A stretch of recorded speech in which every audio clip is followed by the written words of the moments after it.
Olá, temporada 2024 do Na Casa do Povo, podcast da Câmara Municipal de Campinas, produzido pela TV Câmara Campinas, e a gente abre essa temporada com o vereador Paulo Haddad. Seja bem-vindo, vereador. Como a gente fez em 2023, a gente já abre fazendo a nossa auto e audiodescrição.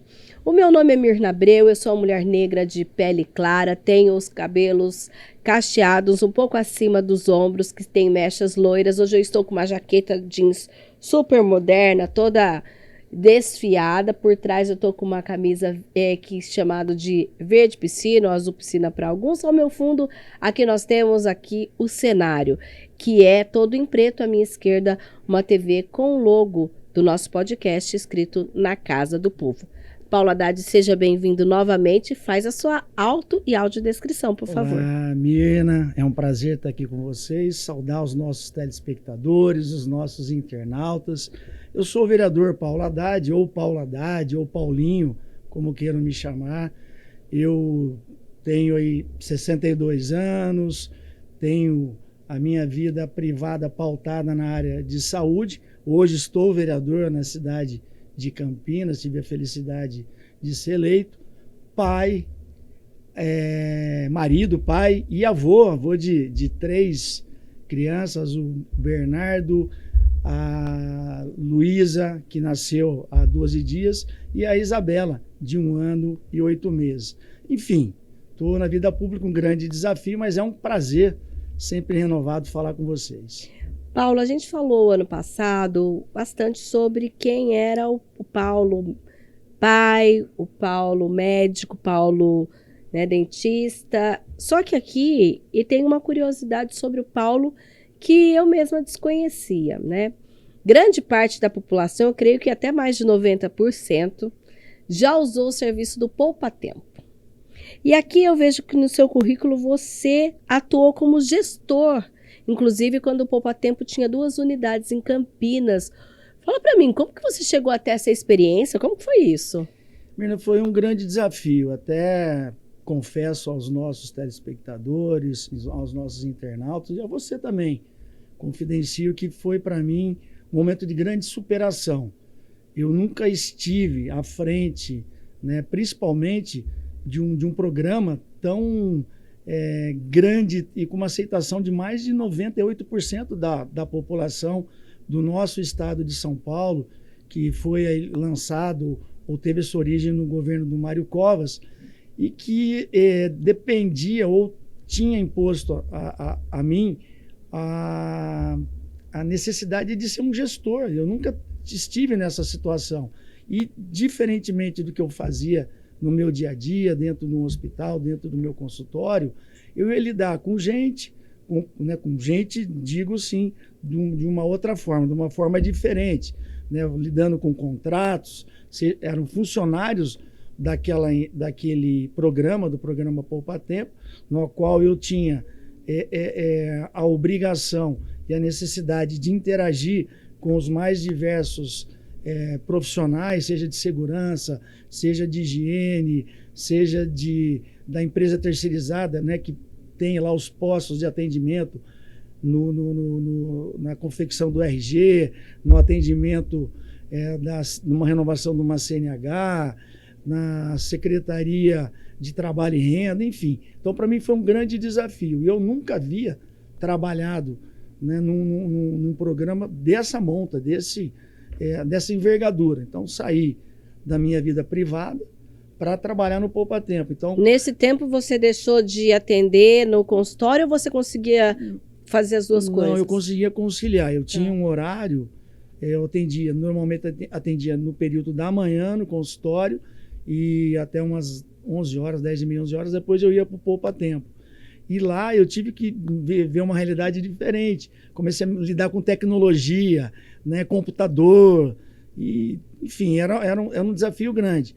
Então, contei com a ajuda, o apoio de muitos dos funcionários que lá estavam. Eu acho que na vida você não precisa saber de tudo. Você tem que saber, né, conduzir aqueles que têm expertise, certo, e ser para eles pessoas facilitadoras, da mesma forma que eles foram para mim. Então, eu aprendi a lidar com planilha, eu aprendi a fazer relatório, eu tive que lidar com o computador, que era algo que eu tinha uma certa dificuldade, gestão de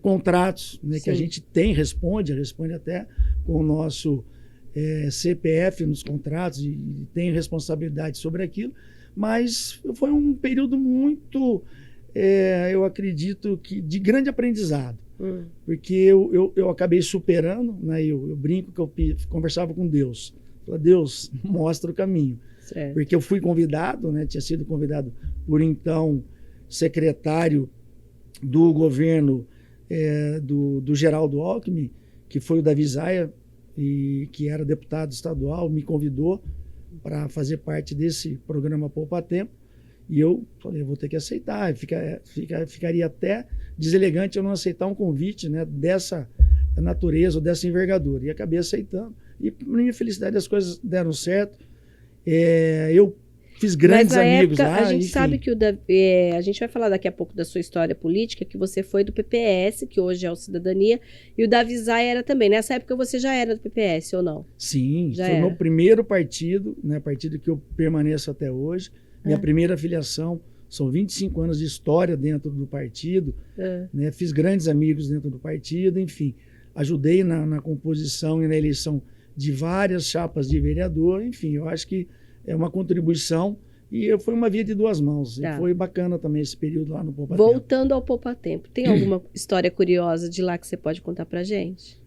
Tem muitas histórias bacanas, bonitas. Eu sou um cara muito simples, eu me relaciono muito, né, bem com as pessoas. E tinha uma amiga muito querida, a Mariazinha do Café, e eu falo até com muita emoção, né, com muita alegria, mas tristeza porque ela veio a falecer. E eu logo nos primeiros dias eu fiz amizade com ela e ela toda vez, né, que eu chegava para trabalhar tinha um café fresquinho lá me esperando e o pessoal falou, a Maria, né, a Maria ela te defende e tal. Não é que ela me defende, ela queira melhor a mim do que a vocês, é que ela entende que eu chego ali, preciso de um café fresquinho e sempre falava para ela, Maria, você é a pessoa mais importante dessa unidade, né, do Poupa Tempo. Na época eu ficava só no centro, depois eu acabei assumindo o centro e também o Campinas Shopping. Certo. Falei, Maria, você é a pessoa mais importante aqui no Poupa Tempo. Falei, mas por que, Paulo, que eu sou mais importante? Porque se faltar o gerente, ou se eu faltar, que eu sou coordenador de RI, ninguém vai perceber no primeiro, no segundo dia. Mas se você faltar, todo mundo vai sentir a sua falta, porque o seu café, que é um café gostoso, um café, né, delicioso, o pessoal vai falar, cadê o cafezinho, cadê a Maria? Então vai sentir a sua ausência. Então essa foi uma das passagens bacanas. Teve um aniversário dela que eu deixei gravado um vídeo, ela achou que eu não fosse participar do aniversário, que eu já tinha uma viagem marcada, mas aí eles mostraram o vídeo, né?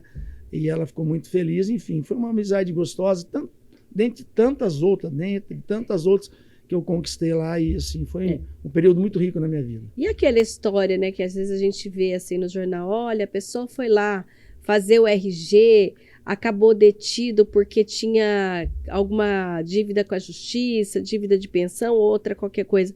É assim mesmo? Quando a pessoa vai fazer qualquer tipo de documento, tudo que da vida da pessoa aparece ali na tela? Isso mesmo. Quem faz essa parte de verificação, se tem algum mandato de prisão, né? Normalmente o que acontecia lá era pensão alimentícia. O cidadão estava devendo pensão alimentícia e isso não tem conversa. Ele é recolhido mesmo, ele é preso. Então quem fica ali são os policiais civis. Então eles têm acesso, né, a ficha do prontuário do cidadão que vai fazer a renovação, e por mais de uma vez, olha, Paulo, ou às vezes era o gerente, o outro Paulo, tem um cidadão aqui que nós vamos ter que detê-lo e ele vai sair preso. E acontecia mesmo, você tem lá uma cela, olha, você tem uma dívida, pensão alimentícia, você vai ser detido. Então ele entrava lá para fazer a renovação do RG e tinha que sair conduzido por um policial por conta de dívida, né? Enfim, sim, a justiça, ela está lá, né, de alguma forma para fazer valer o direito do cidadão e da mulher, no caso, porque ele ficava muitas vezes com dívida de pensão alimentícia, mas tinha outros, né? Às vezes era por roubo, ou assalto, ou mesmo até, às vezes, por homicídio, enfim, mas acontece mesmo, acontecia. Acontecia. E você mencionou que, inclusive, foi para o Poupa Tempo a convite do então deputado Davi Zaia, que fazia parte do seu partido. Eu confesso que antes de conhecê-lo, quando eu ouvia seu nome, eu achava que você era do Sindicato dos Bancários também, né? Porque o Davi vem do sindicato, é isso? Isso. Como que foi essa coisa de você, então, há 25 anos, entrar no PPS, entrar na política? Como que foi isso? Eu sempre tive muito claro na minha mente que a vida pública ela poderia abrir um leque de oportunidades para que eu pudesse fazer um trabalho social mais amplo, que eu poderia ajudar mais do que eu ajudava dentro do hospital, que era o local que eu mais conseguia ajudar as pessoas. Que era a PUC, que você trabalhava na PUC. Já estava né? lá, estava lá. Na PUC eu estou desde 98. Desde 89. 89, 90, eu fui para lá para fazer o curso, 91 eu fui contratado e aí tive uma história lá de 30 anos dentro do hospital da PUC. Então eu já fazia um trabalho dentro do hospital, atendendo população carente, ajudando, né, dentro da minha área de especialidade ou mesmo em outras áreas, com consultas, com exames, enfim. E fora que a gente fazia outros projetos sociais não relacionados à área de saúde, mas sempre voltado para o cidadão, para aqueles menos favorecidos, aqueles que precisavam, né, da nossa ajuda. E eu sempre achei que a vida pública poderia abrir esse leque de oportunidades. E eu fui, a convite de um amigo, o advogado Décio Moreira, já falecido Décio, que foi candidato em 2000. Aí eu me filiei ao Cidadania hoje, mais antigo, PPS. Lá eu conheci o Davi Zaia, o Peterson Prado. Até enfim. Então não tinha ido em nenhuma outra reunião partidária. Nenhuma reunião partidária, não conhecia nenhuma outra agremiação partidária. Foi o meu primeiro partido. Eu acabei entrando, nem por ideologia, mas mais por convite de amigos. Afinidade com as pessoas. Pelo grupo. E aí fiquei, né, onde permaneço até hoje. Mas por conta de ajudar numa campanha para vereador e também pelo convite que me foi feito na época. Tá. Em 2016, você foi suplente com 3.118 votos. Antes disso, você já tinha sido candidato em outras vezes. Quando foi que você decidiu, falou, olha, até você disse no começo, olha, eu ajudei a formar a chapa de vereadores, etc. Quando você disse, é a minha hora? A primeira eleição minha foi em 2004. Tá. Eu tive 1.814 votos. Eu fui o terceiro suplente do partido. O partido fez 2, eu fiquei na terceira suplência. Então, fui o quinto. Tá. Do primeiro o ao quinto mais votado do partido. Mais votado. Mas todo mundo muito próximo um do outro. O terceiro, o quarto e o quinto estavam muito próximos. Tá. E foi uma eleição que talvez alguns não saibam, mas foi quando aumentou o número de vereadores. De 21 foi para... De 22... Não, de 21 foi para 33. Antes era lá na prefeitura, onde hoje é a Porta Aberta, e aí veio para cá. Isso. Tá, então foi naquela eleição. De 21 foi para 33. Então, 33 vereadores. Então, foi uma eleição que aumentou, né, o número de vereadores. E eu não tinha nenhuma experiência de como se fazia uma campanha. Enfim, eu coloquei meu nome em apreciação. Tive ali apoio de um ou outro amigo, as pessoas que me conheciam. Mas a eleição é uma coisa muito mais complexa do que pura e simplesmente você colocar o seu nome em apreciação. Certo. Então, talvez naquela época fosse o melhor momento de eu ter sido eleito, me elegido. Mas, enfim, quis o destino que não ocorresse.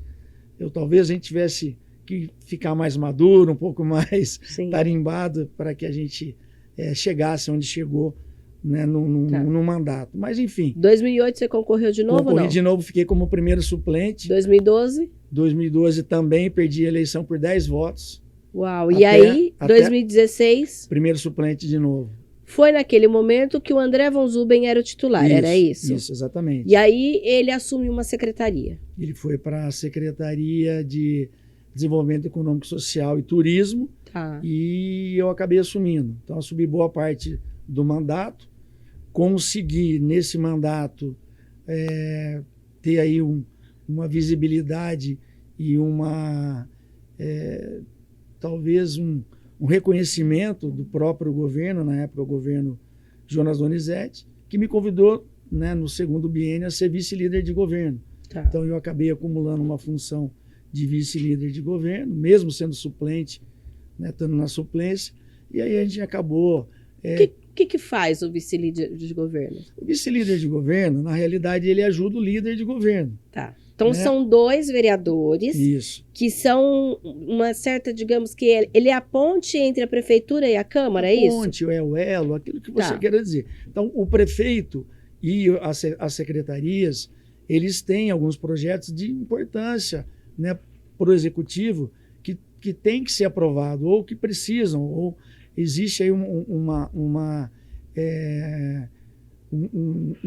sinalização de que isso é importante. Certo. E a gente tem que convencer ou passar algumas informações e quando esses projetos vêm a plenário para serem votados, conseguir os votos necessários para que esses projetos sejam aprovados. Tem que convencer os colegas. Convencer os colegas. Sejam os colegas da situação, sejam os colegas da oposição. Certo. Nós temos 33 vereadores. Não necessariamente só os vereadores da base votam nos projetos do governo. Às vezes você tem algum vereador que quer se abster, enfim. Cada um tem o livre-arbítrio de votar ou não. Mas muitas vezes a gente tem a concordância de vereadores da oposição que julgam o projeto importante para a cidade de Campinas, para o cidadão, e aí a gente tem também o voto favorável desses parceiros nossos da Câmara Municipal. Naquela legislatura, em 2020, você teve que sair porque, por força da lei, o André não poderia mais ser secretário e voltou a ser vereador. Foi isso ou não? Na realidade, Mirna, o que aconteceu foi o seguinte, e a gente não pode tirar o mérito e nem tirar a vontade da pessoa de galgar degraus mais altos. O André queria ser prefeito de Campinas. Certo. Então ele era secretário, ele se colocou à disposição do partido e se lançou candidato a prefeito, né? Houve uma conversa para que ele não saísse, para que eu terminasse o mandato de vereador e ele permanecesse na secretaria, apoiando o então candidato do governo a prefeito, que a gente tinha ali a sinalização que seria o Dário Saad, nosso candidato a prefeito, mas o André, ele, né, por decisão própria e talvez também por entendimento dentro do partido, ele se lançou candidato. Então, eu por força da legislação, eu tive que sair. Certo, você saiu e aí você volta em 2020, naquele momento, na verdade, para assumir em 2021, efetivamente, com 1.831 votos. É isso. E aí, líder de governo, né? Já não era mais o ajudante do líder.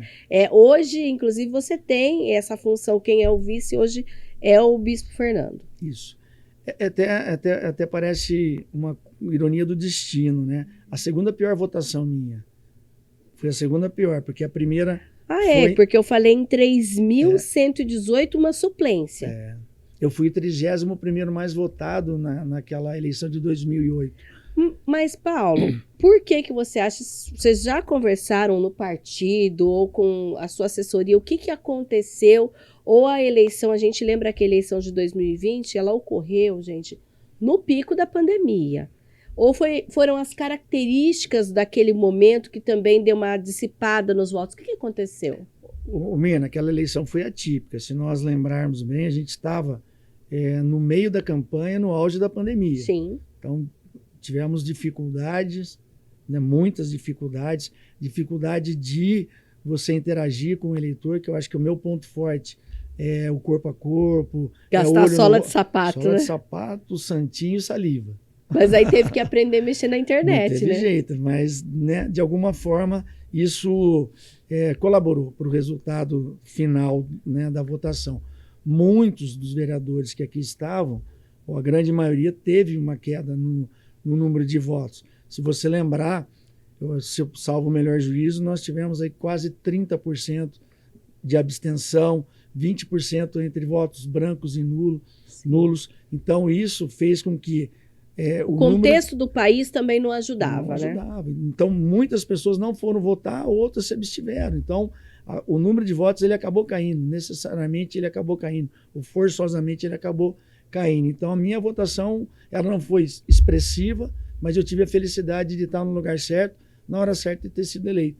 Então, se por um lado, lá atrás, eu lamentei, foi o que eu disse no começo, talvez não fosse a hora de eu assumir um mandato de vereador na sua essência, na sua plenitude, com autonomia.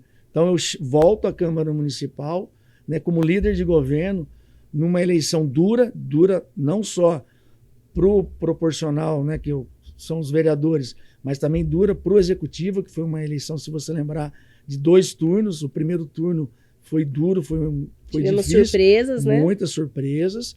E o segundo turno também difícil, mas com a graça de Deus, né, eu acredito que tudo na vida tem um porquê e eu estou aqui hoje. Sim, além de líder de governo, Paulo, você é o presidente da Comissão de Política Social e Saúde, que inclusive já vinha exercendo um importante papel na gestão anterior, né, que foi 2020, que nós tivemos aí a pandemia, e que esse tema continuou assim que você assumiu em 2021. Quais foram os desafios à frente dessa comissão? Bom, estão sendo, né, porque ele ainda está nessa comissão. Sim, os desafios são diários, né? A saúde, ela é um segmento, uma área que nós constantemente encontramos problemas a serem vencidos, né? Desafios a serem transpostos. E a gente, enquanto vereador e na função de presidente da comissão, a gente muitas vezes leva demandas ou faz algumas cobranças para o secretário ou para o próprio prefeito, para que a gente tenha atendido as necessidades da nossa população, que é uma saúde de qualidade, uma saúde que seja ágil, que seja eficiente. Mas mais do que isso, acompanhando todo o investimento que é feito dentro da saúde, né, nos relatórios dos quadrimestres anteriores que são prestados pela secretaria, mesmo durante a pandemia, né, algumas ações que nós cobramos do executivo, ou seja, do secretariado. Eu lembro que você, inclusive, convidou o secretário a vir aqui para fazer um panorama do que estava acontecendo, dos atendimentos e tudo mais. Sim, porque houve, né, e ainda existe algumas demandas represadas, né, reprimidas ou represadas. Cirurgias que a gente tem que procurar atender a população. É claro que nós temos que olhar com um olhar crítico. A população está envelhecendo, as demandas aumentam, a própria Covid deixou muitas pessoas sequeladas, os nossos munícipes, alguns deles perderam emprego, tiveram que migrar do seu plano de saúde para a saúde pública ou para o SUS, enfim, os desafios são grandes. Então, a nossa função enquanto presidente da comissão, eu tenho, né, a oportunidade e tenho a ajuda dos outros membros da comissão, isso é muito importante, a gente dizer o Cecílio, vereador Cecílio Santos, vereador Jair da Farmácia, vereador Permínio, enfim, são vereadores que sempre me ajudam, estão sempre presentes nas nossas reuniões, projetos também que nós aprovamos dentro da comissão, projetos importantes para a cidade de Campinas e para o nosso cidadão. Inclusive falando em projetos, a gente tem aí uma lei que, inclusive, nós já fizemos aí aqui outros produtos na Câmara especificamente sobre essa lei, que nós já tínhamos uma lei de 2019 que tratava do banco de ração, e aí você estudando essa lei resolve dar uma modificada para a gente poder, de fato, tirá-la do papel e fazer com que o banco de ração vire uma realidade em Campinas. Como que foi isso? Mirna, dentro da vida pública ou na administração pública, as coisas elas não acontecem da noite para o dia. Elas têm o seu tempo, ela tem toda uma legislação que muitas vezes ela diz aquilo que você não pode fazer. Às vezes você acha que você pode alguma coisa e às vezes não pode. Mas tem que seguir um trâmite normal, né? Enfim, para que as coisas cheguem no destino final, que no caso desse projeto de lei do Banco de Ração e Utensílio era para os nossos pets, para os nossos animais. mas favorecendo camadas da sociedade, aquelas famílias em situação de vulnerabilidade. Quem quer cuidar, mas não tem dinheiro para cuidar. Essa é a realidade, não tem como cuidar. Tá. O banco de ração, o projeto foi votado, mas chegou-se a um entendimento que ele não poderia, do jeito que ele estava, receber nenhum tipo de aporte financeiro. Era só doação de ração do cidadão comum, de alguma empresa, de alguma indústria, enfim, de pet shops. Tinha que ficar passando o chapéu. Passando o chapéu. Aí, o que a gente conseguiu? Fizemos uma modificação, voltou para casa para que a gente fizesse uma outra votação, e esse banco ele pôde receber emendas impositivas, emendas nossas, e emendas parlamentares de outras câmaras, sejam elas câmaras estaduais e até mesmo federal. Então, hoje, o banco de ração, ele se autossustenta e ele pode ter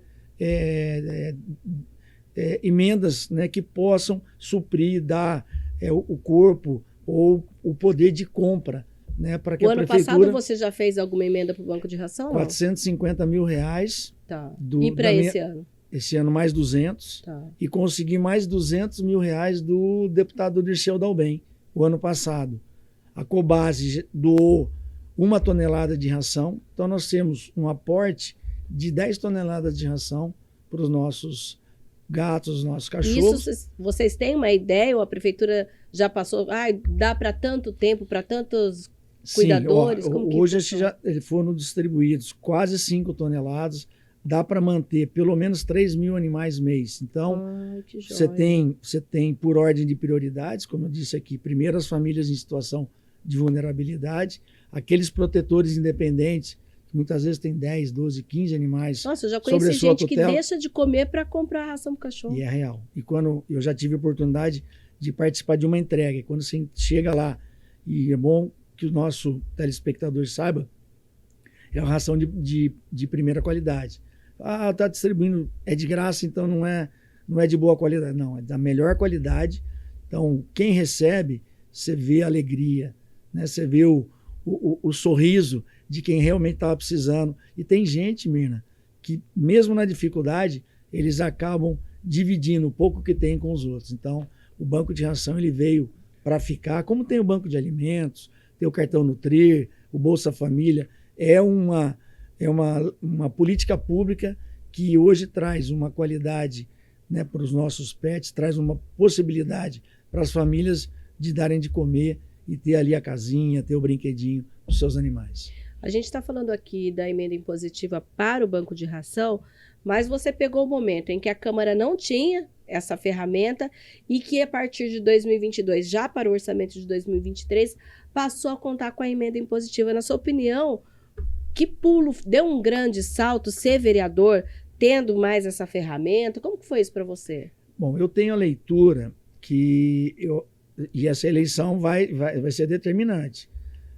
Para quem destinou as emendas para aquilo que realmente era importante, não vou falar que teve gente que destinou para aquilo que não é importante, claro que não. Cada vereador, ele tem talvez um entendimento de que determinado aporte financeiro seria bom, né, para determinado segmento, determinada região, enfim. Mas muitas políticas públicas, muitos gargalos, seja dentro da área da saúde, sejam de entidades, sejam de projetos culturais, eles necessitam desse aporte financeiro. Então, eu acredito que essa emenda impositiva, ela democratizou a Câmara Municipal, porque todos os vereadores têm esse recurso em mãos, seja vereador da base, seja vereador da oposição. Se ele fizer um uso correto, né, de forma coerente, eu tenho certeza que a população irá reconhecer todo esse trabalho, todo esse esforço e toda a destinação das emendas impositivas dos vereadores. E para esse ano, o que a gente espera? A gente sabe que esse ano a gente está num ano eleitoral, né? Tem todas as questões pertinentes à legislação também. E a gente está numa situação em que o país ainda tem que lidar com coisas de inflação, ainda temos alto índice de desemprego e tudo mais. O que você acha que Campinas espera de um vereador hoje? Bom, primeiro que o vereador seja realmente um agente público, né, que tenha um compromisso e comprometimento com a população. Mas mais do que isso, possa ajudar, né, dentro das suas atribuições. O vereador ele tem limitações dentro das suas atribuições. Então a gente não pode sair propondo leis, né, por exemplo, né, só para o cidadão ficar ciente, que incida em gasto pelo executivo. Então nós temos aí algumas limitações, né, e alguns projetos caem em vício de iniciativa. Mas mais do que isso, nós cobrarmos do executivo políticas públicas que tragam para a gente renda, emprego, uma saúde de qualidade, um transporte público de qualidade, né, que tenha aí uma zeladoria na nossa cidade. Enfim, é o papel do vereador, fiscalizar, né, propor e, de alguma forma, levar essas reivindicações do cidadão até o executivo, para que o executivo realize as obras necessárias ou as ações necessárias para o nosso cidadão. Paulo, você mencionou que estar à frente da Comissão de Saúde te trouxe também uma outra visão, né? Ampliou a sua visão, além da sua visão de médico, no que diz respeito às demandas da cidade. E eu olhando aqui, que a gente sempre recebe das assessorias, né, um pequeno histórico aqui, que nas suas emendas impositivas para o orçamento de 2024, você está pedindo lá para a Rede Mário Gatti mais de R$1.300.000 para equipamentos para a realização de enucleação prostática e tratamento de cálculos complexos em projetos na área de urologia, além de 100 mil para o Hospital Irmandade Misericórdia de Campinas, que é a Santa Casa, é isso? A Santa Casa, e depois o Centro de Estudos de Especialidades Odontológicas, que daí também já pega a sua área de atuação. Me fala um pouquinho, por que você escolheu essas 3 específicas? Bom, nós temos necessariamente de indicar 50% das emendas impositivas para a saúde. Das emendas do ano passado, eu destinei 70% daquilo que era das minhas atribuições para a área de saúde. Tá. Nesse ano, né, para 2024, 23 para 24, quando nós votamos o orçamento, e só lembrar que foi Mário Gatti, enfim, alguns equipamentos que eu julgo ser necessários, Tá. até pela minha experiência dentro de hospitais. Isso é aparelhos... Hoje o Mário Gatti é o maior gargalo, não é isso? Da rede municipal? Na verdade, a rede Mário Gatti, ela tem vários desafios, né? Mas a rede é muito grande. Sim. Então hoje você tem lá o Ouro Verde, você tem o SAMU, você tem as unidades de pronto atendimento. Tudo, né? É rede Mário Gatti. Rede Mário Gatti, tá. O próprio hospital. Mas hoje, com as nossas emendas impositivas e com muitas vezes emendas até de deputados, alguns equipamentos estão sendo adquiridos. Mas por que você, por exemplo, pensou nessa área de urologia? O que está acontecendo? Na verdade, foi assim, eu vi, né, que eles precisavam, é um laser de túlium, é a última geração em termos de laser. Ele não é invasivo e ele faz a remoção de cálculos renais. Se você entrar hoje no Mário Gatti, eu falo que se eu tiver um problema de saúde, sofrer um acidente, eu vou para a PUC, eu vou para o Mário Gatti. Porque lá são 2 hospitais de escolas, eu sei que tem um corpo clínico, né, de qualidade, com formação acadêmica, tem ali profissionais residentes que possam estar nos ajudando também, UTIs, enfim, é referência. É referência. Então eu não tenho dificuldade de ser atendido no Mário Gatti. E falo que se acontecer alguma coisa, me leve para lá. E esses pacientes que eventualmente, que não são poucos, eles adentram no Mário Gatti com cálculos renais, cálculos que você não consegue fazer remoção, eles ficam internados, alivia ali a dor, colocam um catéter duplo J, por exemplo, que é para aliviar o problema, a dor do paciente, e manda embora e depois ele retorna para fazer a remoção do cálculo. Gerando mais custo. Mais custo. Então, esse equipamento, esse laser de túlio, ele vai conseguir, assim que o paciente interna, vai conseguir fazer a remoção. desse cálculo renal, por exemplo. Então, o paciente entra, faz o procedimento e vai embora. Problemas prostáticos, hiperplasia de próstata, outras patologias da próstata, é a mesma coisa. O aparelho vai lá, faz a remoção, faz o tratamento que tem que fazer, pouco invasivo, né? Sim. Ou quase nada invasivo, sem quase nada de morbidade, e o paciente sai e vai embora. Então, isso me deixou, me saltou os olhos para que eu pudesse fazer essa indicação. E eu tive um problema também de saúde, Sim. Não sei se vocês sabem, mas eu tive um problema, tive câncer de próstata. Você contou quando teve aquela Isso. palestra, inclusive o vereador sempre traz palestras relacionadas à saúde, falando, e você contou naquele dia. Ironicamente, a gente sempre faz aqui dentro da Câmara Municipal algumas ações dentro do Outubro Rosa, Novembro Azul, o Dezembro Você já Vermelho. fazia antes de imaginar, né? Fazia antes. E sempre me cuidei muito, né? Fazia todos os exames, fiz colonoscopia, endoscopia digestiva alta, enfim, porque o meu órgão-alvo, aquilo que mais me incomoda é o meu estômago. Então, tinha lá os quadrinhos de gastrite, enfim. Mas eu deixei alguns anos aí, 2, 3 anos de fazer o meu PSA. E quando eu fui fazer, né, ele já estava alterado. E aí foi uma sucessão de exames só para comprovar que eu realmente estava com câncer de próstata. Tive que fazer uma cirurgia. Fiz uma cirurgia robótica por ser uma cirurgia menos invasiva e ter a possibilidade de fazer. Eu acho que é isso que a gente...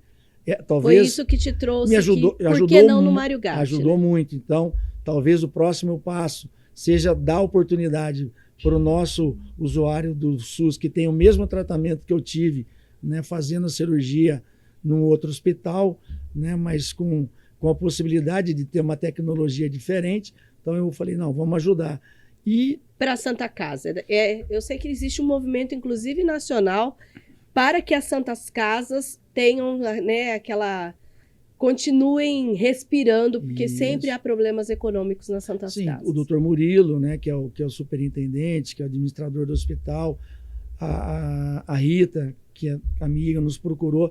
Paulo, se você poderia, e eu conheço, né, as necessidades, eu sei das dificuldades da Santa Casa, e ela nos ajuda também dentro, né, do atendimento do nosso usuário do SUS. Então, eu destinei também R$100 mil, né, entre outras entidades que a gente tem ajudado, enfim. Eu vejo com bons olhos. Para o Centro de Especialidades Odontológicas. Hoje a gente tem vários centros, é isso? Sim, nós temos alguns centros com necessidade de equipá-los, né, de adequá-los, e é um gargalo, porque a nossa população ela tem direito, né, a uma odontologia de qualidade. E muitas vezes o profissional que está na ponta, está na unidade básica de saúde, ele faz aquilo que é o mais emergencial. E as especialidades seriam realizadas no centro de especialidade, até mesmo uma reabilitação com uma prótese, enfim. É algo importante, né, que a gente tem que deixar à disposição da nossa população, mais uma ferramenta para uma qualidade de vida, para a saúde bucal, enfim, que faz parte da saúde como um todo. Sim, além dessa parte obrigatória, o restante do valor da emenda impositiva pode ser destinado a outras áreas. E eu vejo que o senhor deu destaque para bastante coisa do esporte, né? Também lá para o pessoal das florestas urbanas, lá do pessoal da Fundação José Pedro de Oliveira, né? O banco de ração, o senhor já falou. Câmeras, ampliação de câmeras de monitoramento lá em Sousas e Joaquim Egídio. Assistência social também, cultura. Como que é essa questão de ter esse olhar para o esporte também? Bom, eu, desde que me conheço por gente, eu pratico esporte.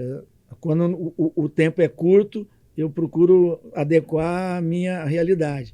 Então, houve já situações de que eu acordava bem cedo, ia fazer uma atividade física, correr, tomava banho, ia para a faculdade, né, quando estava fazendo a segunda faculdade, ou quando estava na faculdade, no horário de almoço, eu sacrificava o meu horário de almoço, ia fazer algo também, né, ou correr, alguma atividade esportiva. Eu nunca abandonei o esporte. Então, o esporte, para mim, é uma paixão. Tem esse olhar carinhoso, muito, né? Muito. Eu acho que talvez foi o tenha dado o diferencial de eu ter feito a minha cirurgia. Hoje eu estou numa situação, né, que eu... Tá tudo bem hoje. Tá tudo bem, eu não tomo nenhum medicamento, né, eu estou numa fase de acompanhamento, que isso eu tenho feito com muito rigor, né? Eu acho que a gente tem que até passar isso para o nosso telespectador. Não deixem de se cuidar, se coloquem na agenda. Não é só Novembro Azul, capaz, não, né? Qualquer momento. Vai atrás, né? Todo cuidado é pouco com a nossa saúde. Então, eu tive essa chance, eu acho que toda a minha dedicação dentro da atividade esportiva deu, né, talvez a condição de eu superar com mais facilidade, enfim, ou também as coisas aconteceram na época certa e a gente conseguiu fazer a cirurgia e resolver. Mas o olhar para a atividade física ou para o esporte, ele sempre foi algo que eu, né, sempre passei para os meus filhos. Ainda está passeando de moto? Menos do que eu gostaria, mas de vez em quando a gente sai, aquele relaxa um pouquinho, tira o estresse. Mas o que mais me conforta, me traz, me tranquiliza, libera as minhas endorfinas é a atividade esportiva. Ou é uma academia, ou é uma corrida. Então, por isso, um olhar mais carinhoso para o esporte. Né? Saúde, esporte e educação, acho que são três. E a cultura, que a gente também acabou destinando alguma coisa, porque o lazer ele é importante também. Né? A gente não esquecendo também da assistência social, que aí você fez um direcionamento. Você também, trabalho e renda, né? Você destinou também para o pessoal de barracas de comida e artesanato para o programa da Economia Solidária, isso, que é um programa que já existe legal, aqui na cidade. Isso mesmo. Indicou 100 mil para aldeias infantis. Quem não conhece aldeias infantis, é um sistema de acolhimento de crianças e adolescentes que por algum motivo não possam mais viver com as suas famílias, né? Um trabalho muito bonito, né, Mirna? Trabalho um modelo de Casalar. Vá conhecer Casalar. Eu conheço. Muito, Casalar é um modelo para as crianças muito que já bacana. Saíram do abrigo, mas não tem como voltar para casa. Elas são num outro estágio, vão para uma Casalar, ela é em média de 6 a 10 crianças. Isso. São as mães sociais que cuidam dessas crianças. É um lindo trabalho. Coisa linda, verdade. E também recursos para a Associação Cornélia Vlieg. Eu não conheço a associação. Que trabalho que eles fazem? Cornélia Vlieg não é do... Eu acho que eles vão ver aqui. Lá. Da Cornélia... É aqui, é onde fica em Campinas, você sabe? Cornélia Vlieg. É tanta entidade que a gente acaba... Associação Cornélia Vlieg, olha. Vamos ver aqui. Eu já estou entrando no site deles, que é corneliaviegli.org.br, que fica aqui, olha, perto, é ali onde era perto da sua casa. Ali em Souzas, perto onde era o Cândido. Então, não é o Cândido. Eu ia falar que é do Cândido. Não, eu ia falar, Cândido. Mas eu achei que eu fosse passar uma informação errada. É isso mesmo. Que tem o armazém das oficinas. Isso mesmo, isso mesmo. Eu fiz uma visita lá, né? O trabalho muito bonito que eles fazem, tem horta comunitária, eles vendem os produtos, né? Tem artesanato. Eles fazem as oficinas e depois vendem na lojinha. Tem um restaurante. Tem restaurante, isso mesmo. Não, isso aí. A gente até acaba se perdendo um pouquinho, mas era para não passar a informação errada. Gente, então, para quem quiser ter a oportunidade de conhecer, olha, vai lá onde era o antigo Hospital Psiquiátrico Cândido Ferreira, no distrito de Souzas.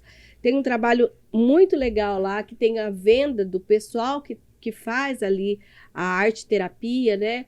E aí, esses materiais são vendidos no Armazém das Oficinas. Lá agora tem um restaurante também, fora a horta que o vereador acaba de mencionar. Maravilhoso. Tudo sem agrotóxico, tudo da melhor qualidade. Eles fazem doces também, né? Fora a questão mental para os assistidos. Muito bacana, muito bacana. Um trabalho muito, muito bem conduzido, né, pelos gestores desse projeto. Ovo caipira, ovo orgânico. Verdade, tem ovo lá também. Bastante coisa. Se for forçando a cabeça, que a gente vai lembrar de bastante coisa. É verdade mesmo. Paulo, muito obrigada por esse bate-papo. Né? Vamos ver se a gente consegue conversar mais um pouquinho. Eu sei que agora, cada vez a rotina vai ficando mais apertada, mas você já está convidado a voltar novamente, viu? Obrigado, foi um prazer, né? Eu estreiei da outra vez, agora estou estreando de novo. Para mim é um motivo de muita alegria, né? Fica aqui a reflexão, né? Para que os homens, as mulheres, as pessoas se cuidem mais, se permitam mais, né? Que a gente possa fazer ou desempenhar nosso papel na plenitude e que a vida nos traga desafios e que a gente consiga superá-los. Tá certo, então. Muito obrigada. Eu que agradeço. E obrigada a você que fez companhia aqui pra gente no podcast Na Casa do Povo. Até uma próxima.